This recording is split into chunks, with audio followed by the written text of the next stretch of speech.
السلام عليكم ورحمة الله وبركاته، ازيكم يا حبايبي؟ عاملين ايه؟ وحشتوني كتير. النهارده زي ما احنا شايفين كده الطبق بتاعنا متنوع والوان وحاجات كده وحركات جميلة. طبقنا النهارده ستيك اللحمة، هنعمله بوصفة جميلة وسهلة وسريعة. بس ما تنسوش اللايك والشير والاشتراك في القناة. ويلا بينا نشوف الوصفة، يلا بينا ونقول بسم الله الرحمن الرحيم. هنعمل احلى ستيك بطعم حكاية. يعني الطريقة دي ممكن تعمليها وتشيليه في الفريزر، يعني مش شرط تعمليه في نفس اليوم. احنا شفنا المكونات بتاعتنا اللي هي الطماطم والبصل. انا ضربتهم في الخلاط بنص كوبايه ميه بالظبط. بالظبط نص كوبايه ميه. وهصفيها كويس قوي بمصفى ضيقه. مش عايزه اي بذور او قشور للبصل تكون في الميه. وافضل كده اعصر فيها عشان اخد خلاصه الميه البصل. تمام يا حبايبي. وبعد ما اعصرهم كويس جدا جدا هجيب بقى معايا التوابل بتاعتي: ملح وفلفل ورشه بسيطه جدا من الكمون. تمام يا حبايبي. وهقلبهم كويس قوي قوي مع بعض علشان كلهم يتجانسوا مع الطماطم وميه البصل. الوصفه دي حكايه والتتبيله دي عظمه، هتاخد لك الستيك او بفتيك اللحمه باتجاه تاني. تعالوا بقى نكمل بقيه الوصفه. هنجيب بيضتين زي ما احنا شايفين كده اهوت، على المقدار اللي احنا عملناه ومعلقه خل كبيره. وهنقلبهم مع بعض كويس قوي قوي قوي لغايه ما البيض يتمازج مع ميه الطماطم والبصل زي ما احنا شايفين كده. حاجه ايه، عظمه على عظمه. كده يا هنود الوصفه خلصت او التتبيله خلصت؟ لا لسه، احنا هنعمل بقى ايه. هنجيب الدقيق اللي هو هيخلي الوصفه دي كلها تتماسك مع بعض. بس اهم حاجه ان انا زي ما انتم شايفين كده ادوب البيض كويس جدا جدا جدا. مش عايزه اي تكتلات للبيض. بصوا الجمال عامل ازاي. هجيب بقى الدقيق بتاعي، انزل حبه وافصل شويه واقلب. تمام. زي ما احنا شايفين كده اهوت اهو بمعلقه، يعني ايه، حبه حبه. وافضل اقلب لغايه ما الدقيق يمتزج بالخليط. وهجيب بقى دي اختياري معلقه شطه كبيره وهحطها عليها. دي اختياري يعني ممكن ما تحطوهاش في الوصفه خالص. تمام. وهقلبها كويس قوي قوي مع الوصفه بتاعتنا. وهجيب بقى الستيك بتاعنا زي ما احنا هنشوف دلوقتي. بصوا القوام بتاعه ما شاء الله جميل. اوعوا تنسوا لو وصلتوا لغايه هنا تحطوا اللايك والشير والاشتراك في القناه عشان كل جديد يوصل لكم. انا هنا الستيك بتاعي جبته زي ما بقول لكم، انا دقدقته بالشاكوش عشان يكون رفيع ما ياخدش معايا سوا جامد ويكون تخين. هنزل بقى كل اللحمه بتاعتي، شرايح اللحمه زي ما احنا شايفين كده. واغمزها في الخلطه. بصوا الخلطه مش بتقع من عليها، مش سايله قوي. بصوا متماسكه ازاي عشان اقدر ان انا اخد وصفه كامله. وهقلبها كويس قوي واحطها بقى في التلاجة. يعني لو عملتيها من بالليل تاني يوم الصبح هيبقى عظمه. احنا هنعملها مسافه ما هنحضر احلى طبق مكرونه هتاكلوه بوصفه جميله جدا. معانا اهو الزيت او السمنه، الماده الدهنيه اللي انت بتحبيها. وهنحط عليها كميه بصل حلوه عشان يدي طعم للصلصه في نفس الوقت اللي انا بعمل فيه. انا مولعه على المكرونه علشان تستوي. وبعد ما البصل دبل شويه حطيت معاه 3 فصوص ثوم. وقلبتهم كويس قوي قوي قوي زي ما انتم شايفين كده لغايه ما المزيج. ادي المكرونه بتاعتنا القمر اهي. احنا بنسويها. والبصل بتاعنا خلاص دبل هو والثوم. هنجيب بقى معلقتين كبار من صلصه الطماطم. عندك صلصه جاهزه تمام، عندك صلصه انت مسبكاها في البيت يبقى عظمه وحاجه مية مية. هنقلبهم كويس كده مع بعض لغايه ما الطماطم معايا تفك خالص زي ما احنا شايفين. واروح حاطه عليها صلصه، يعني معلقه، يعني كوبايه صلصه طماطم مضروبه في الخلاط مش متسبكه. تمام يا حبايبي.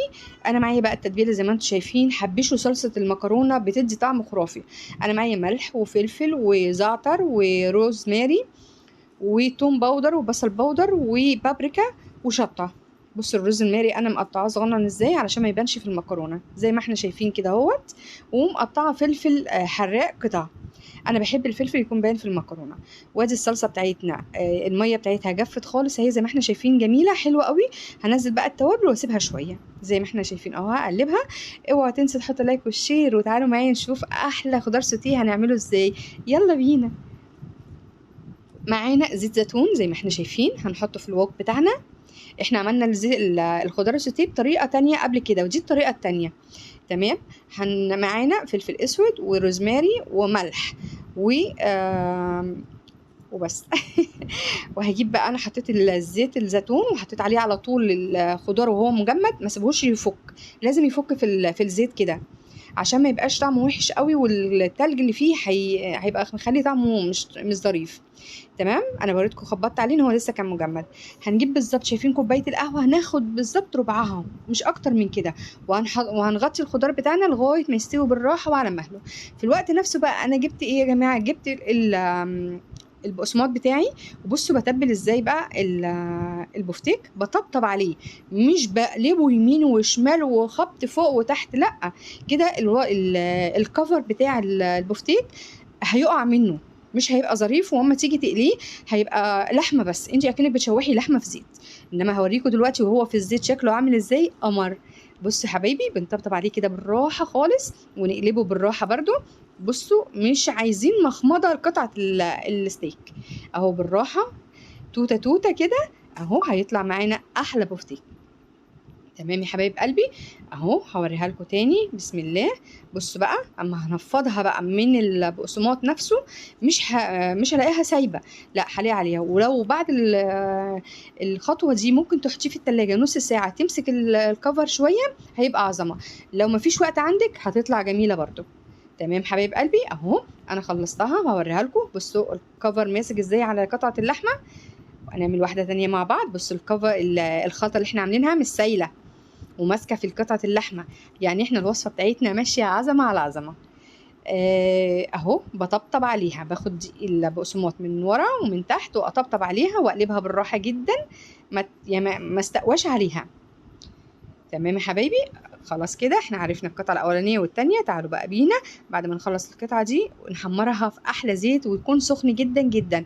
تمام يا حبايبي، اهو يلا بينا بقى على الزيت، يلا بينا. وادي القمر بتاعنا، بصوا لونه في الطاسه عامل ازاي، حاجه كده جميله ومخربش وطعم من جوه طري ولذيذ. يا رب تكون الوصفه عجبتكم وتنور رضاكم. ولو وصلتوا لغايه هنا معايا في الفيديو، اتمنى ان انتوا تحطوا لي اللايك والشير والاشتراك في القناه وتفعيل زر الجرس عشان كل جديد من مطبخ هند عمار يوصل لكم. وادي القمر اهو قلبناه، بصوا مفيش حاجه واقعه في الزيت من تحت، مفيش قطعه ما فيهاش تتبيله او الكفر مش موجود عليها او مفكوك، لا قمر. وممكن تطلعوها باللون دوت، احنا بنحبها يعني مستويه شويه فزودتها في التسويه.